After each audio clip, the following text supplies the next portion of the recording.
Je najvena bozea, jo na zen jenca, najzelina, momo najnadzi mensa vojine dja, na denajve, na atato najnadzi mensa, možojl naprv, na veveton lemo, na bove jo bogouž, i jemo najve ze na našitjave na danajve, gospodar ze, na zen jenca, de o mupaca, lejemo želju paji, najice ze, na jelene na danajve vemo, najkopome ze je voj na papa bogoka, na danajve, o na mupaca gospodari beamo žojvo, na većeto, a moj na ze juja, najceve bogove, ze je najdze bogozeto, naše de najeboto, na najnadze imenca, najdze devejuto.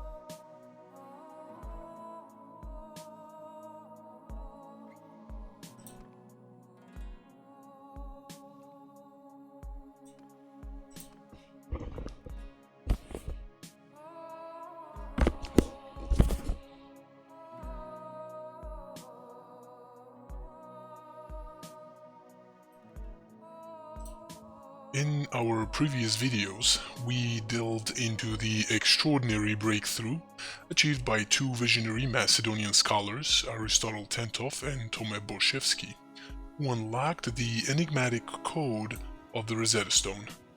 With the precision of true scientific rigor, these brilliant minds deciphered the middle text of the stone, revealing to be written not in Egyptian as traditionally believed, but in the Ancient Macedonian Slavyan language. Their groundbreaking methodology, based on repeatable and verifiable results, meticulously aligned with the socio-religious context of the very era when the stone was crafted.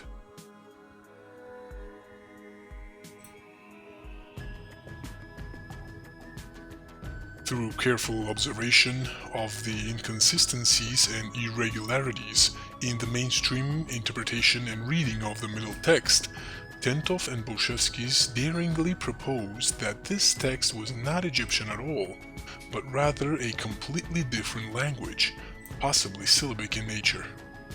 Undeterred by conventional wisdom, they embarked on a journey of systematic analysis, organizing the characters into distinct categories. They soon uncovered remarkable parallels between the symbols and modern letters from various languages, leading them to attach consonant to these symbols. Further experimentation with characters that bore resemblance to those they had already decoded and matching them with consonants of similar sounds led to the discovery of astounding pairings, such as the similarities between ts and ts, ch and sh, n and ny, k and k, and so on and so forth. Slowly, a vivid tapestry began to emerge, and to their amazement, Slavyan words began to surface from the seemingly cryptic text.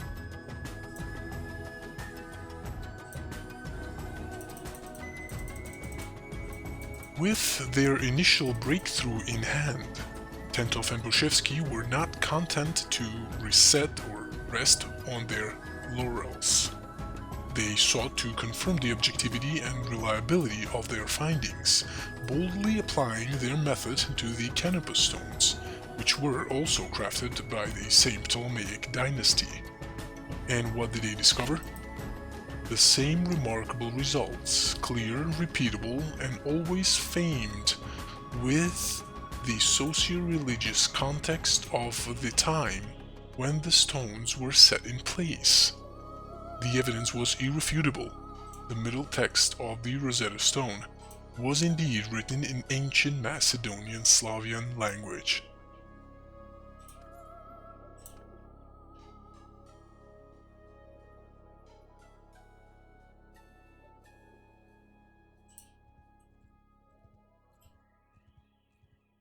Naturally, language evolves over time, and some of the ancient Macedonian words might differ from their modern counterparts, yet even in their altered forms, these words carry the same meaning across the text.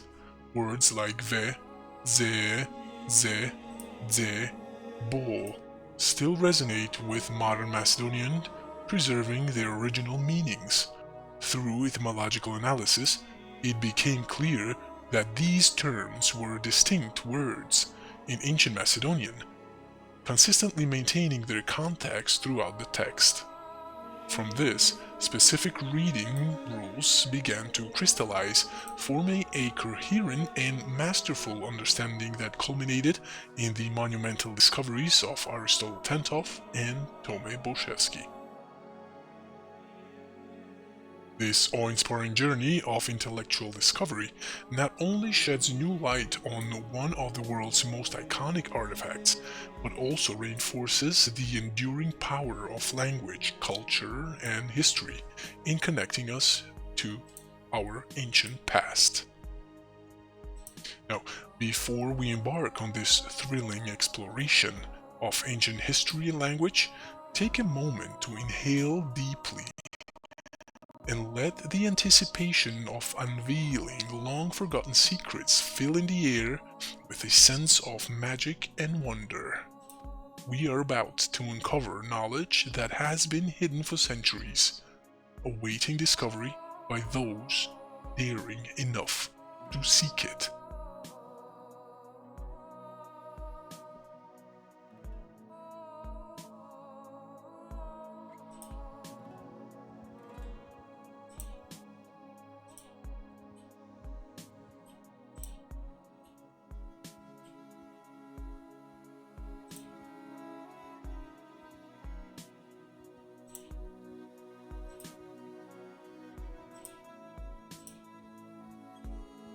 One of the first objections often raised against this monumental discovery is about the obvious similarity between the middle text of the Rosetta Stone and the other two inscriptions on the artifact.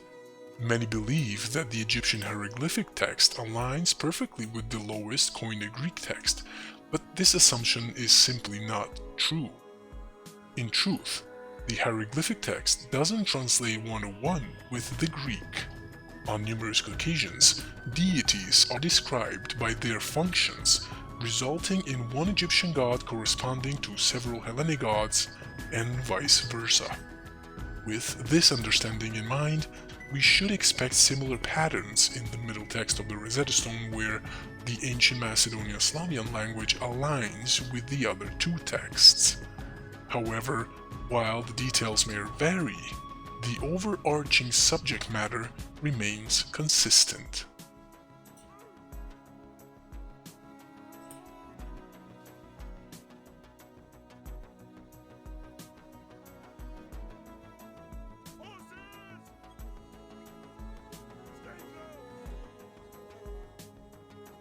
As we explore further, we delve into the rules that were uncovered concerning specific words and their contexts within the text. Let's take a closer look at some of these fascinating words found in the first row of the middle text, written in the Ancient Macedonian Slavyan language. Each word holds within it a story, a connection to the past that transcends time. So we have the word ve. It's a powerful word meaning creation or creator, derived from Vaal, the ancient god of creation, or most commonly known as Baal.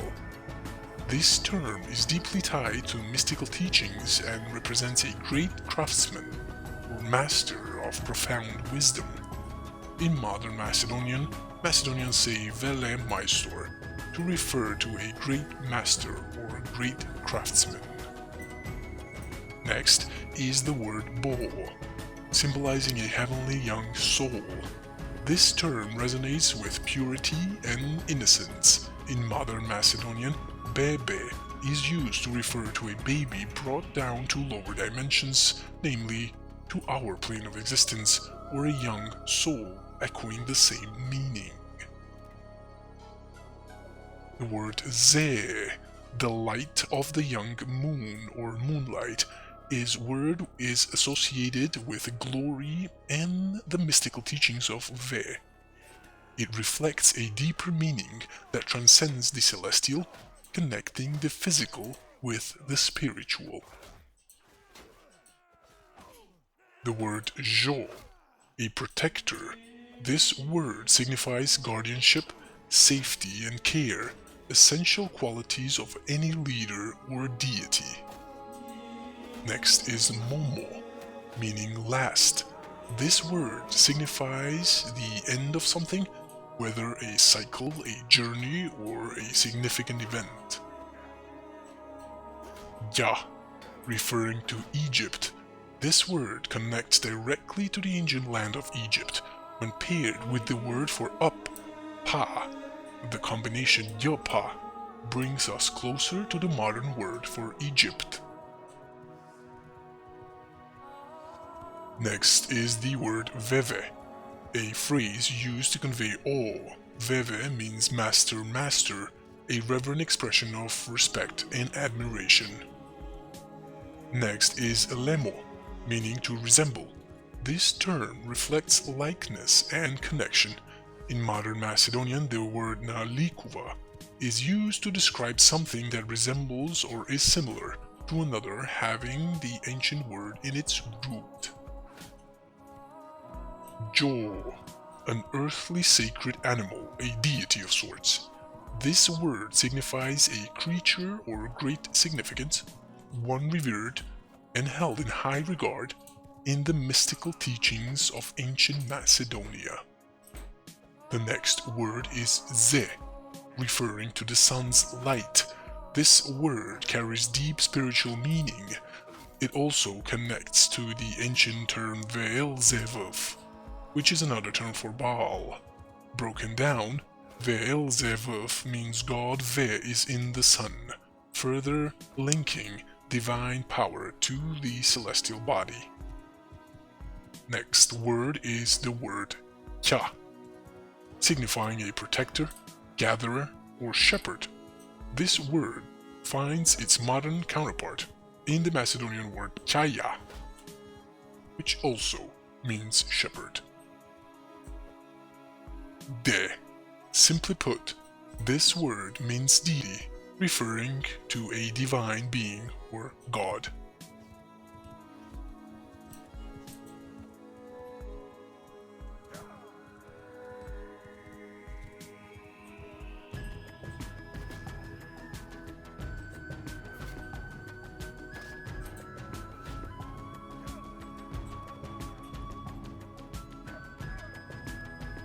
With these rules of ancient Macedonian Slavyan language now illuminated before us, we are ready to embark on a journey through time.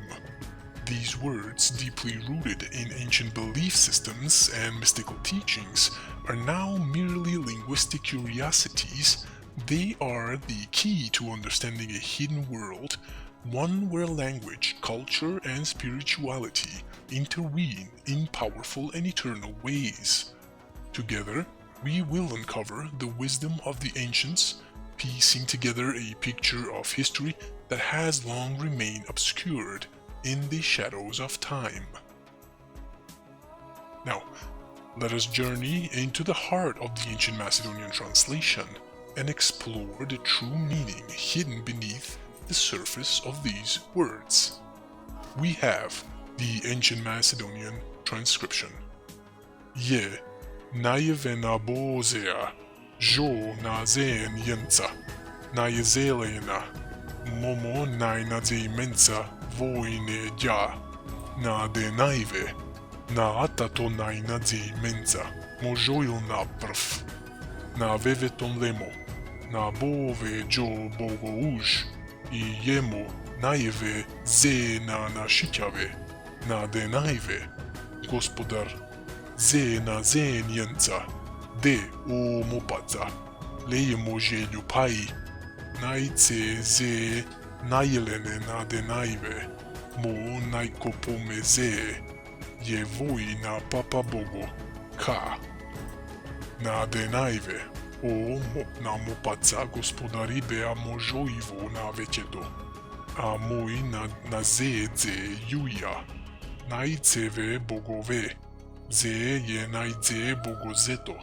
Na she de. Najboto. Najnadze mensa. Najce devejuto.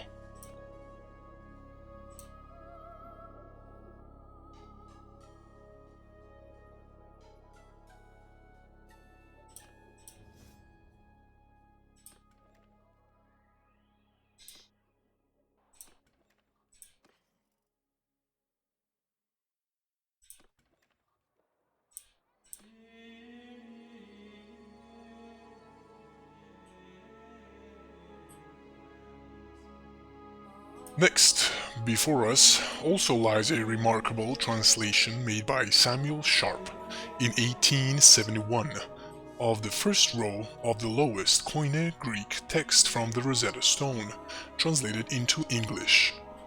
This is the moment we begin to truly appreciate the depth of history captured in the stone's inscriptions. So, let's read Sharp's English translation. In the reign of the young man, on his taking up the kingdom from his father, the glorious Lord of kingdoms, the establisher of Egypt, pious in matters of religion, superior to his enemies, regulator of the life of men, lord of the cycles of 30 years, like Hephaestus the great king, like the sun, the great king of upper and lower regions, son of the gods Philopaters, or son of the gods who love the land, whom Hephaestus approved, to whom the sun gave victory, a living image of Jupiter or Zeus, son of the sun, Ptolemy immortal, beloved by Ptah, in the 9th year.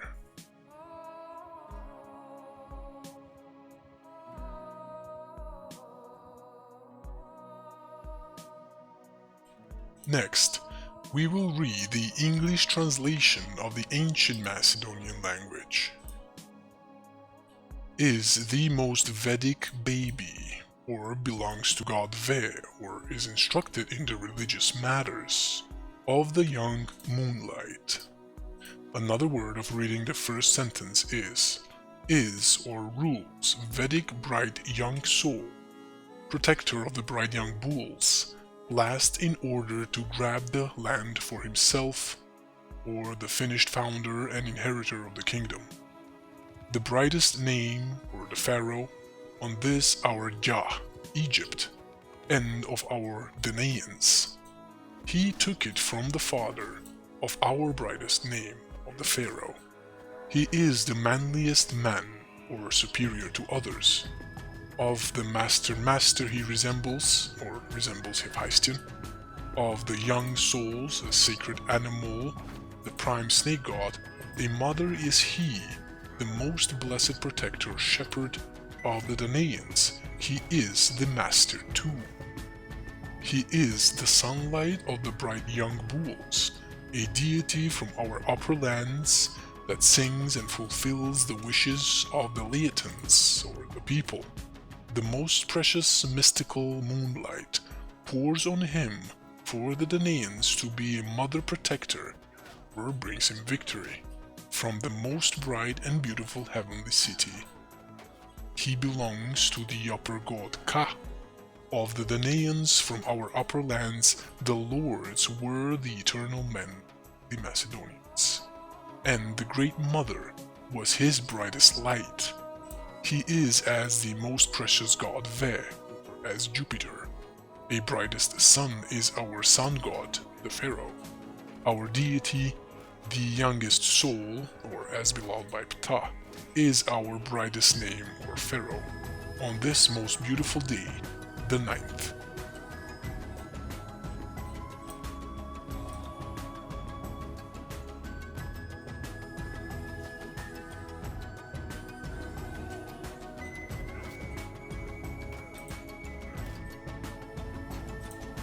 In the original Greek text, we are introduced to a figure of immense power, a ruler whose divinity and connection to the gods is made clear through references to Hephaestus, the sun, and Jupiter. The great king is described as a living image of Jupiter, the son of the sun, who is victorious through divine support. In the deciphered Ancient Macedonian text, we see a strikingly similar figure, described one who is a sacred and powerful ruler whose lineage and divine nature are just as emphasized. The Macedonian translation expands on these divine connections, referencing gods like Ve, the equivalent to Jupiter, and describing the king as the sunlight of the bright young bulls, a metaphor for vitality, strength, and divine favor. The references to the most precious god Ve and the brightest light recall the imagery of celestial gods and kingship, firmly establishing the ruler's connection to both the divine and the people he governs. Through this parallel, we can see that the ancient Macedonian language reveals the same truth about the ruler's divinity, supremacy, and divine right to rule, all while maintaining the socio-religious context of the time. The language provides a bridge between ancient Macedonian spiritual beliefs and the cultural exchange evident in the Rosetta Stone's inscription. Thus, we appreciate the objectivity of the deciphered results, where the ancient Macedonian reading aligns seamlessly with the context of the other texts on the stone, reinforcing the accuracy and power of this discovery. To truly appreciate the profound objectivity of the deciphered results, we must now embark on a journey of deeper comparison, drawing powerful parallels that transcend time and culture. This is an exploration of divine kingship, celestial favor, and the enduring legacy of rulers who embody cosmic authority.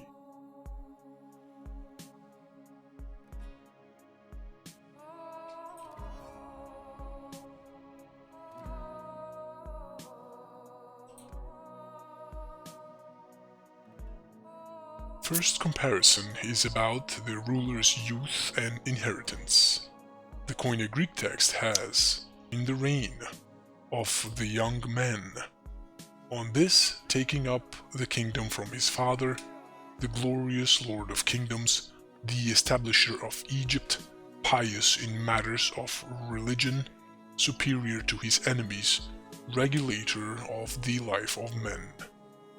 The ancient Macedonian text has, "is the most Vedic baby, or belongs to god Ve, or is instructed in religious matters, of the young moonlight," or another way of saying this, "is or rules a Vedic bright young soul, protector of the bright young bulls, last in order to grab the land for himself, or the finished founder and inheritor of the kingdom.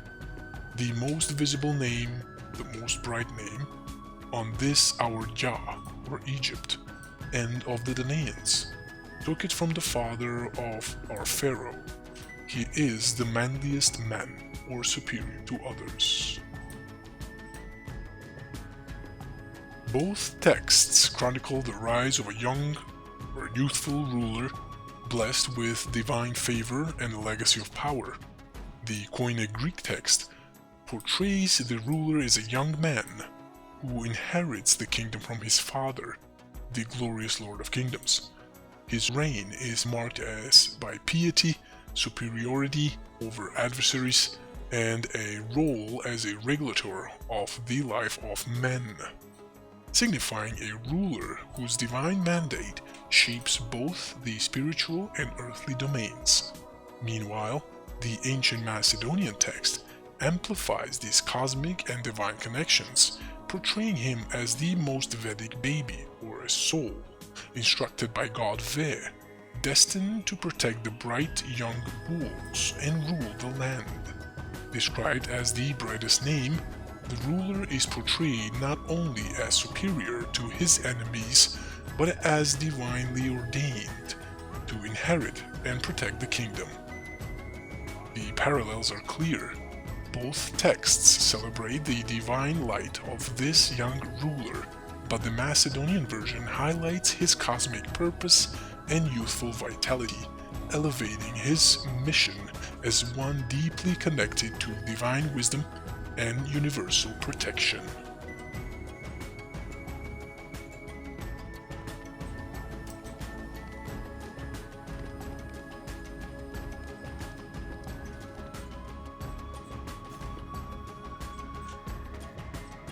Our second comparison is comparisons to gods and related to lands ruled. The Koyne Greek text has, like Hephaestus, the great king, like the sun, the great king of upper and lower regions. Ancient Macedonian text has, of the master he resembles, or resembles Hephaestion. Of the young souls, a sacred animal, the prime snake god, a mother is he, the most blessed protector shepherd. Of the Danaans he is master too. He is the sunlight of the bright young bulls, a deity from our upper lands. Worthy of note, the Danaans are actually the ancient Hellenes, that later known as Greeks. So the comparison is, divine and celestial imagery pervades both texts, painting the rulers as a figure whose power transcends the mortal realm. The Koyne Greek text compares the ruler to Hephaestus, the god of creation, and the sun, symbolizing divine craftsmanship, energy, and cosmic authority. This ruler is a cosmic force whose reign bridges both the upper and lower worlds. Similarly, the ancient Macedonian text also invokes Hephaestus as the god Veve, aligning the ruler with strength and divine craftsmanship. Yet, it further enriches the portrayal, calling him the sunlight of the young bulls, evoking vitality and youth, and a deity from our upper lands, suggesting the meaning over both the spiritual and earthly realms. The ruler is also framed as a protector shepherd, emphasizing a role that balances both divine power and a nurturing protective essence. Both texts link the ruler to these same divine forces, but the Macedonian text expands this connection with a greater focus on his cosmic responsibility and nurturing care.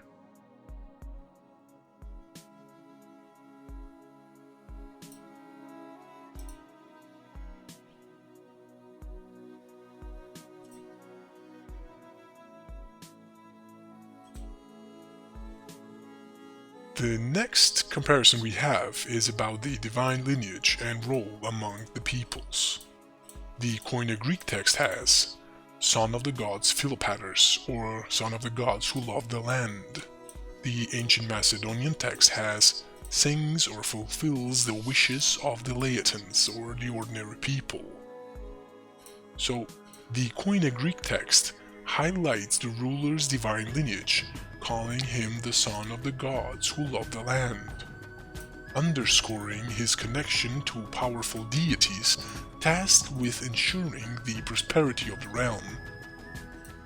His divine heritage links him intimately to the land, reinforcing his role as protector and caretaker. In contrast, the ancient Macedonian texts shifts focus from the ruler's divine ancestry to his relationship with the people, depicting him as one who fulfills their desires and needs.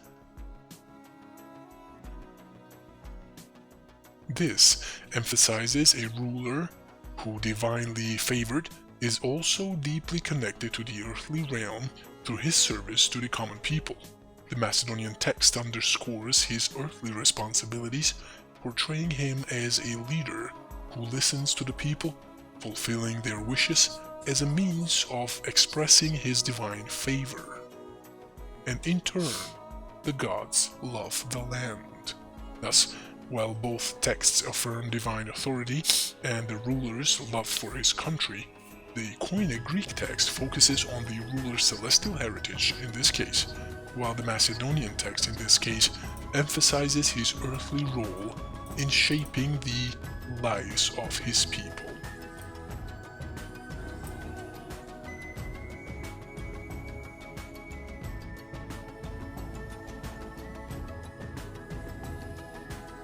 Next, we have the comparison about the source of victory.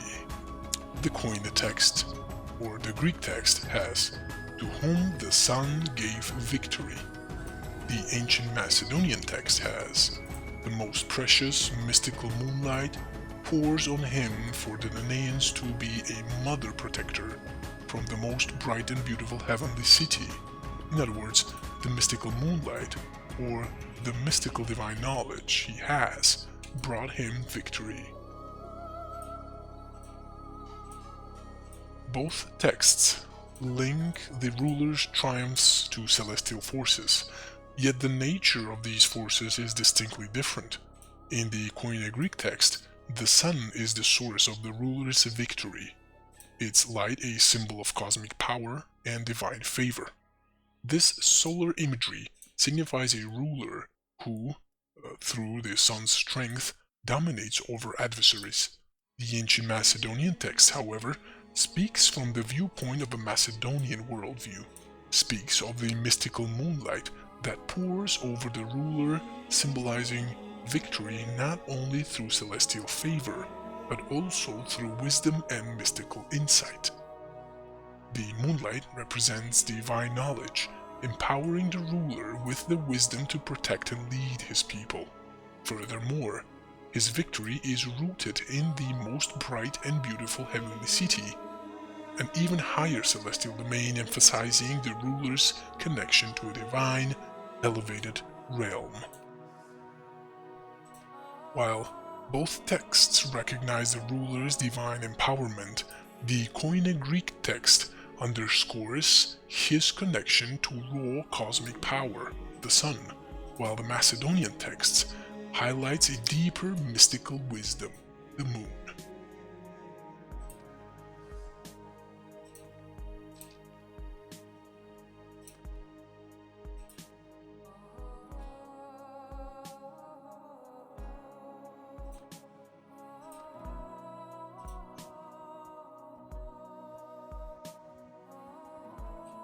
Next comparison in line is about the divine nature of the ruler.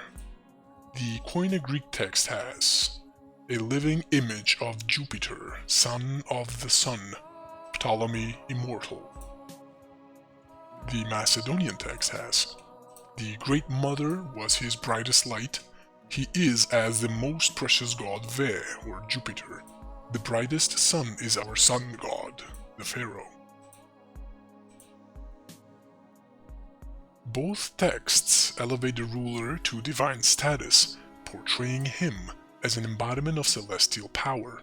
The Koyne Greek text describes the ruler as the living image of Jupiter, or Zeus, the god of kingship and cosmic order, further reinforcing his divine authority. His identity as son of the sun connects him directly to the source of all life and power.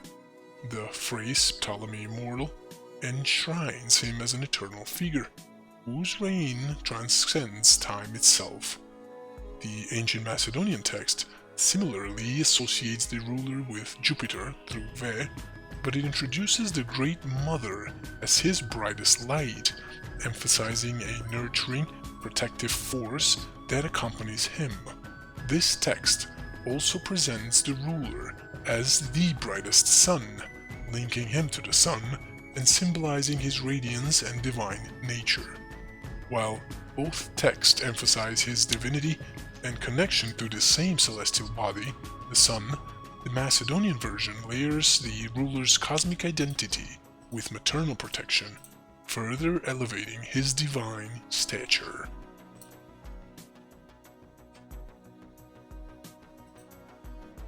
Finally, our comparison is about divine favor and temporal milestones. The Koyne Greek text has beloved by Ptah in the 9th year. Ancient Macedonian text has he is our deity, the young soul is our most bright name, or the pharaoh as a soul created by Ptah, or loved by Ptah, who is a creator of souls, on the most vivid, bright, the 9th year.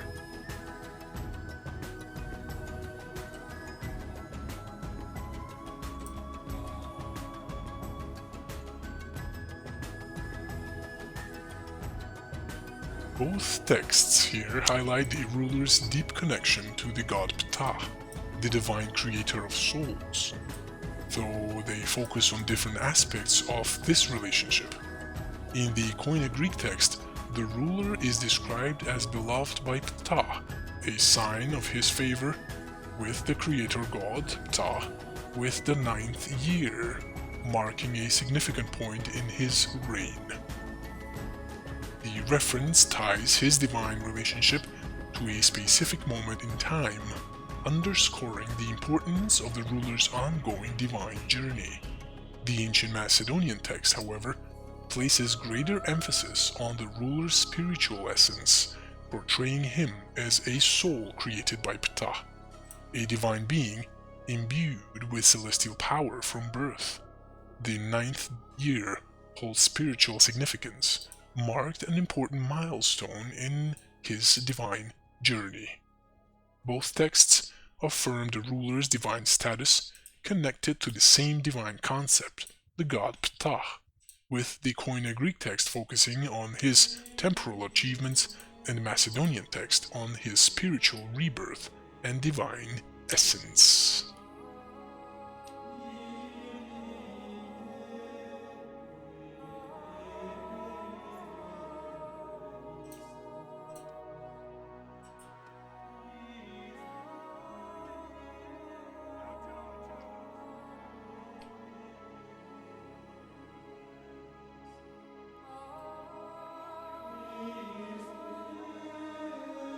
The overarching parallels described previously decisively dismantle any lingering doubt about the validity of the decipherment of the middle text of the Rosetta Stone as an ancient Macedonian Slavyan language. Through these comparisons, we reveal a deep and consistent linguistic and cultural continuity that firmly establishes the ancient Macedonian language as the key to unlocking the true meaning of the script. The intricacies of divine references, cosmic imagery, and ruler depictions are seamlessly woven into both the Koyne Greek and Ancient Macedonian texts, confirming that the language used in the middle portion of the Rosetta Stone is indeed a form of Slavyan, one deeply connected to the spiritual and historical context of the region.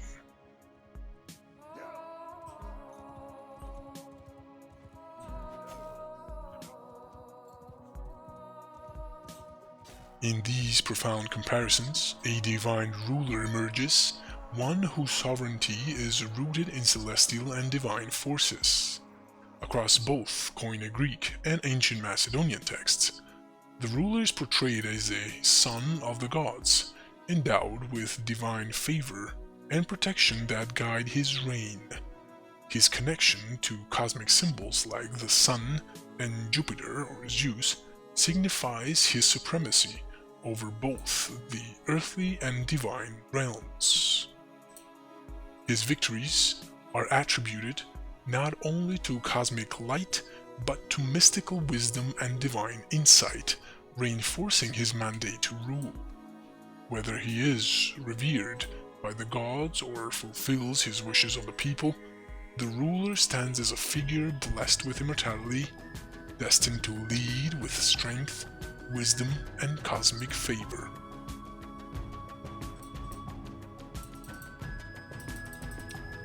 As we delve deeper into the Rosetta Stone row by row, we will illuminate and authenticate the remarkable work of the two Macedonian scholars, Aristotle Tentov and Tome Borshevsky, whose efforts have brilliantly unlocked the ancient script. Through this meticulous analysis, we seek to uncover the profound connections between ancient Egyptian, Macedonian, and Hellenic texts, shedding light not only on the historical and linguistic landscape of the ancient world, but also on the true Slavian heritage that transcends these cultures.